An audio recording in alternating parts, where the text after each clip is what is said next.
Boop. What's up, everybody? This is the Act Man here. Alexa, play the Song of My People. It's that time. Hey, do you remember Battlefield 1? Boy golly gee, wasn't that a fun game to commit some war crimes in. The most epic, climactic, first-person shooters of all time. I can't sing enough praise for that game. And can you believe it's been 8 years since it came out? Getting old sucks, doesn't it? I'm only 30, I'm good. I got a few years left in me. And since Battlefield 1, nothing has really filled that same void. I've been starving for a while, ladies and gentlemen. The last update for Star Wars Battlefront 2 came out 4 years ago. 2042 was a total shit show. And the whole Battlefield 5 situation, don't like it, don't buy it, okay, I won't. Good advice. Don't be sad. This is just how it works out sometimes. For games that offer large-scale warfare combat, the market has been drier than a Tusken Raider's butthole. What? We don't have to go hungry anymore. The cooks are in the kitchen, and here's what they're serving us. It's called Delta Force. Do they have subtitles? Let's see. Yeah. That's it. There we go. It's kind of crazy that I'm even saying this, but Battlefield has just been replaced. At least for me. DICE and EA, they ran out of time on the clock, dicked around too much. And eventually someone was going to come along and say, hey, let's make a game for Battlefield fans and call it something else. Delta Force is a rather generic name, but I promise if you're like me and you simp for Battlefield 1, or maybe you like 4, Bad Company 2, they're going to try this. This is going to be a game that you should definitely check out. Oh, nice. You can run the trees down, too. Okay, yeah, bitch-ass trees. They don't stand a chance. I overextended. Oh, fuck. Oh, fuck. We're not looking good. We're not looking good. Okay, if we get out of this. Shit. No, you're not. On paper, it looks like your typical massive multiplayer FPS, but this isn't some cheap imitation of Battlefield. In fact, it's what 2042 should have been. First and foremost, a game that fucking worked. And it doesn't look like this. Delta Force uses a lot of the tried and true Battlefield staples to great success, like having 64 players and not 128. The game is available on console and PC, though I predominantly played it on PC because that's kind of what it feels like it was made for. Delta Force is free to play and it's in early access. Now those two terms when combined together makes me a little worried. But I've encountered almost no server issues. The only time I ever die is when it lags, just like every other game. But it works perfectly fine as far as I've played, with maximum wait times for matches at like a minute or two. That's totally fair when it has to get 64 players. There's definitely some jank it could use more polish, but for early access, this is infinitely more polished and stable than 2042. Oh gosh, what the hell? Most early access games are, to be honest. PUBG. For Battlefield fans that have gotten tired of the routine broken launch, this is going to be a breath of fresh air. The game works, and it also has a pretty healthy player base. That is also really important in being able to find quality matches so that latency and lag isn't a problem. And so far, it hasn't been for me. Neither is hit registration. In addition to your typical conquest, rush, and operations, i.e. warfare, Delta Force has an extraction mode and a campaign that's going to be launching early in 2025. Oh, there's a campaign? I'm not on extraction shooters, I'll be honest. But if it's on par with the quality of the multiplayer, then if you're an extraction fan, you No, go away commercials, why? You should also check this out. Like 2042, Delta Force is a shooter that blends modern and futuristic elements to create a sort of hybrid setting. Not so futuristic, we have rocket boots and jump packs, but not so modern it retreads familiar ground, because modern shooters are kind of, we've seen a few of those. This is the happy medium, wrist rockets. We get those. Wrist rockets. Wrist rocket. Oh, baby. Let's go.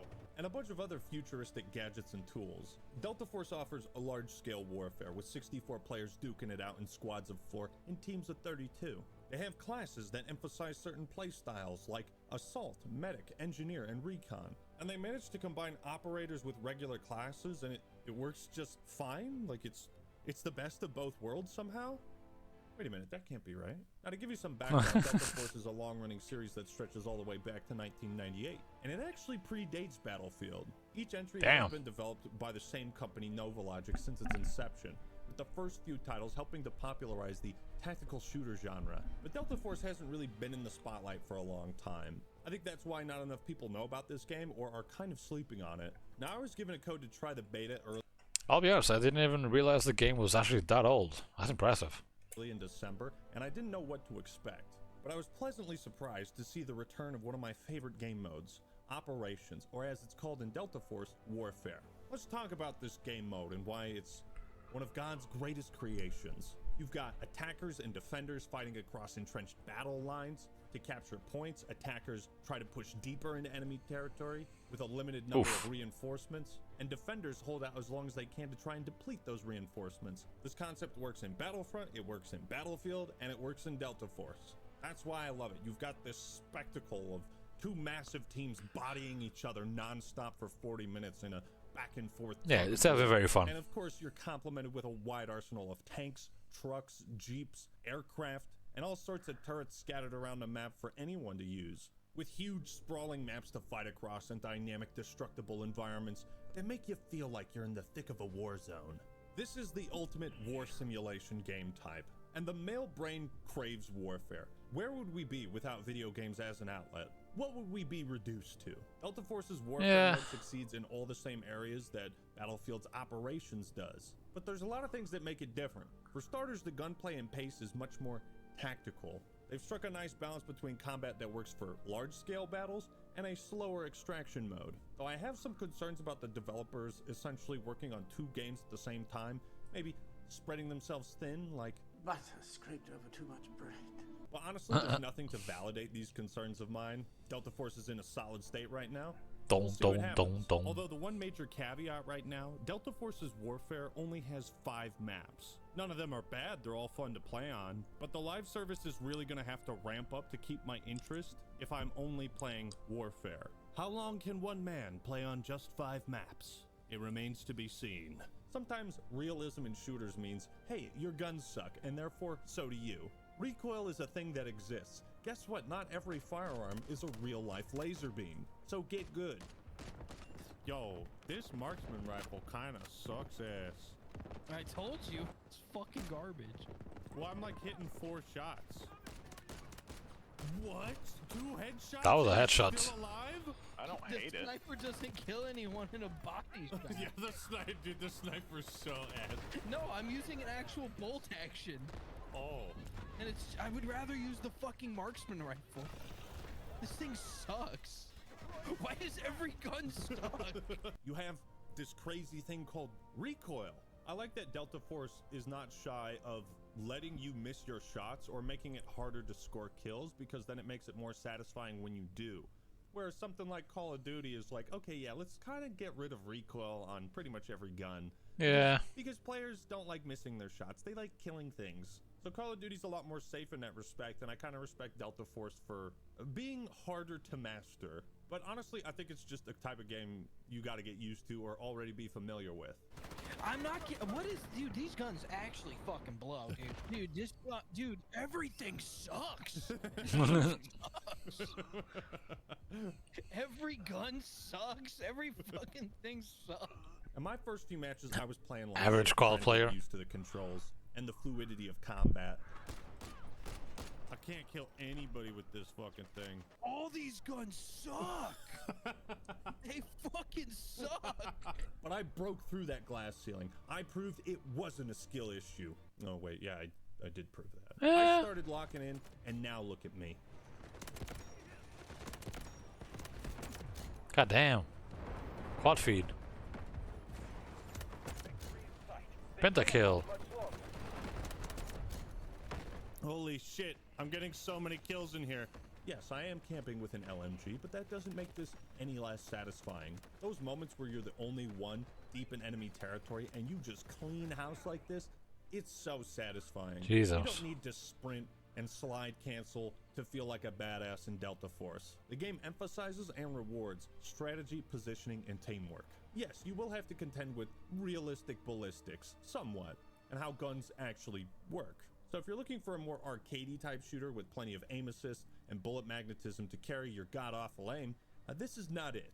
Delta Force is for the tactical people, the gun enthusiasts, though it's not quite as hardcore as something like Insurgency Sandstorm. This means quick time to kill, and at times you'll have to lead your shots, taking things slow to get into a good position, and making strategic use of equipment like this respawn beacon. If you like the tactical insertion, you're gonna love this thing. I sure do. Your squad and fellow teammates can place one of these beacons, and it lets you respawn wherever it's placed. So you can hide these in really cheeky positions behind enemy lines and totally massacre the reinforcements as they pour in. I love when FPS That's games convenient. have cool shit like this that rewards you for thinking outside the box. So you're not just mindlessly running into the meat grinder. Combat is not exactly forgiving of mistakes. You gotta be pinpoint accurate and put rounds down range fast. And account for recoil, so if you're caught out, it's very unforgiving. But to offset this fast time to kill, there's like no limits on how many times you can be revived. So with a tight squad, you can keep the Soviet suicide push going constantly. Oh my god, Flick again! Flick, this is like the 5th time Flick has revived me. This is insane. God bless my teammates that actually revived me. Thank you so much. No matter your class, everyone on your squad can revive each other, and any medic on the team can revive anyone. So with the respawn beacon, generous revives, and a short respawn timer, there's a lot less downtime, so you can get back into the action quick. The tactical nature of Delta Force extends to its gunsmith and weapon customization. And would you look at that? They got the Scar H instead of the Mufasa H, or whatever dumb names they're using for real guns. Mufasa H. Just a nice detail for immersion. But anyways, you're not limited to the amount of attachments on any gun. There's an icon, you can slap something on it. This game thrives on its weapons because, like I said, they're not all laser beams. They have very clear shortcomings that you can drastically improve with the right attachments and setup. The gunsmith is complex, but it's not complicated. For whatever reason, it seems you're only allowed one loadout per class, which is kind of dumb, but you can customize each weapon and then swap to them on the fly during each match. It takes some getting used to. I can tell you that grinding XP for weapons is very generous. In one 35-minute match, my LMG went from level 10 to 23. So luckily, they're not purposely making the grind tedious to encourage you to, That's nice. I don't know, spend money?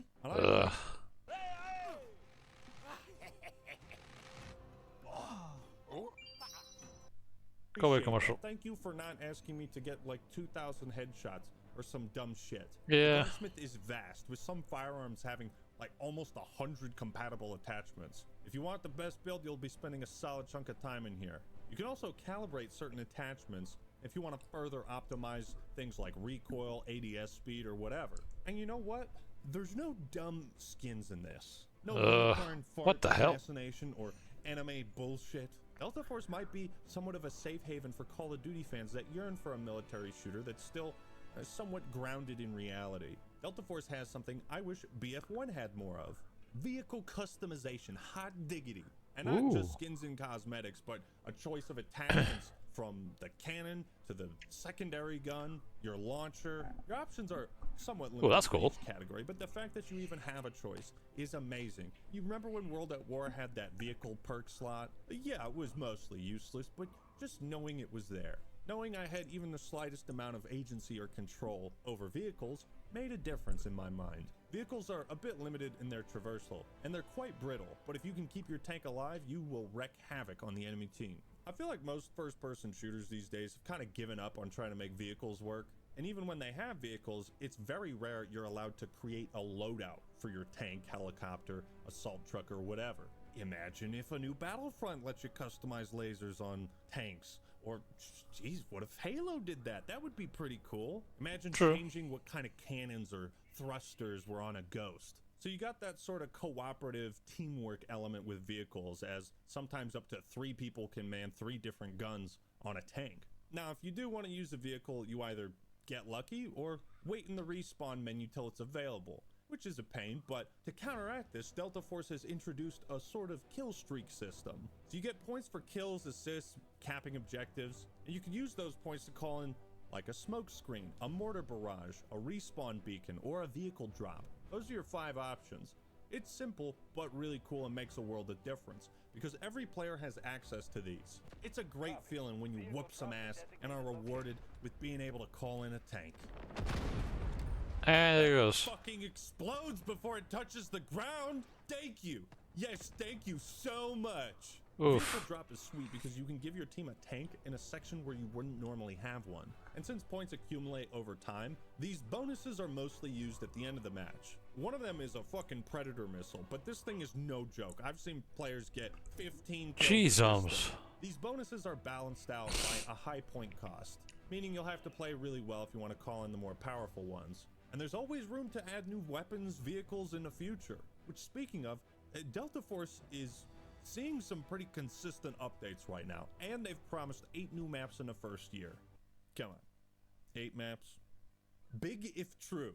Yeah. I mean, that's bold for any FPS title, 8 maps in 1 year. That's Delta true. Force's maps are solid, they deliver on that front, and each warfare map offers different kinds of combat. You might go from wide open to mid-ranged, and finally close quarters. There's some pretty cool set pieces and enough variety to spice up each map and make it stand out. Like this one where attackers assault the beaches with boats before pushing into some buildings where a long zip line takes attackers up to the caves. So snipers like to hang up here, and it's nice to see the landscape below as you head down to the battlefront.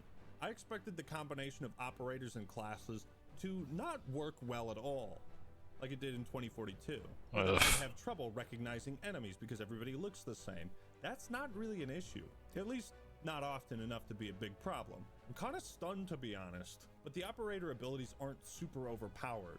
They maintain the integrity of the class system and its dynamic elements, while allowing some choice in what equipment you bring in. I don't like that you have to unlock some of the operators. It's like locking heroes in a hero shooter. Just don't, please. Give each player the access to each operator and everybody will be happy. Now let's talk monetization. Delta Force is free to play, so there's got to be a catch, right? Well, I'd go in depth on the monetization, but I can barely understand it. Looking through the menus is like staring into the gates of oblivion. Mortals simply cannot make sense of what lies within. Multiple battle passes, there's a storefront with bundles and skins. I think there's crates and keys like Counter-Strike, a marketplace where you can exchange weapons you've extracted with, weapon XP tokens, multiple currencies. I can't even keep track of all the tabs, menus, and sub-menus. I suppose it's easy to redeem rewards and finish challenges and unlock things just by playing, but it's honestly overwhelming and kind of off-putting. The monetization is a blemish on an otherwise solid first-person shooter, but luckily you don't really need to buy anything to enjoy the game at its fullest. I mean, I'm just saying, Helldivers 2 and Marvel Rivals, they have pretty good monetization, nice and simple. Make it easy for me to spend money, and I just might. Still, free-to-play games have to make money somehow, and given that the devs are consistently pumping out updates, and that they plan on adding 8 new maps in the first year of release, I suppose there are worse deals in the world of modern gaming. At the end of the day, if you're like me and you love Battlefront 2, Battlefield 1, or any Battlefield title, and you're looking to scratch that itch and relapse, Delta Force is the drug for you, my man. Though initially it's a little hard to get into, once you do, you'll come to enjoy it and see it as a true Battlefield replacement. And that's not even counting the extraction mode or upcoming single player. On the surface, Delta Force might look generic and uninspired, but below the crust lies a pie worth sinking your teeth into. And I'd recommend it to any Battlefield or COD fan who's looking for a real military shooter to watch the taste of unicorn farts out of their mouth. For what it's worth, Delta Force is filling a lot of holes that COD and Battlefield just aren't right now. But what do you think? Have you tried out Delta Force? If not, are you going to? And if so, what do you think of it so far? I kind of want to give it a try. Opinions in the comments below. Like the video if you enjoyed it, and subscribe to the Act Man for more awesome content. Alright everyone, that's all I got for today. This is the Act Man signing out. Peace! I do kind of want to give it a try because it seems interesting.